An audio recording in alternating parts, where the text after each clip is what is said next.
On the remote sun-scorched islands of Monte Bello, not far from Australia's northern Pacific coast, on October the 3rd, 1952, Britain joined America and the Soviet Union as a fully fledged nuclear power by testing its first atomic bomb.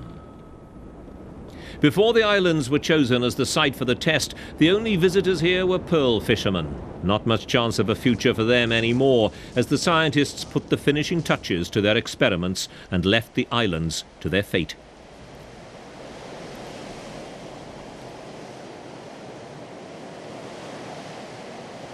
The bomb itself had been attached to a tower on one of the islands. The whole exercise was to be monitored from the Royal Naval ship, the Campania, which had dropped anchor some 15 miles away.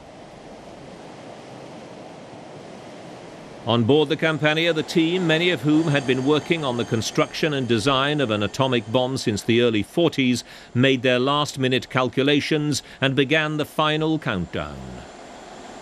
The seconds ticked away towards an explosion, second only to the hydrogen bomb in power and devastating intensity.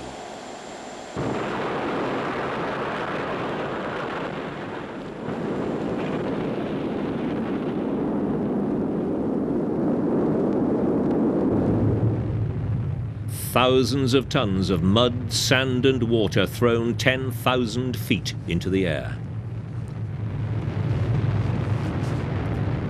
The crew of the Campania had been ordered to turn their backs to the explosion to avoid the blinding flash.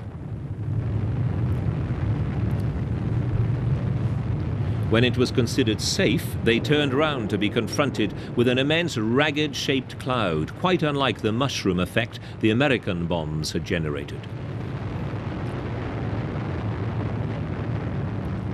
Within minutes, the cloud had reached a height of 2.5 miles, visible 100 miles away in northern Australia. Throughout the 1950s, the nuclear arms race quickened by the year. The test at Monte Bello Islands was just the start, but no less impressive and frightening for that.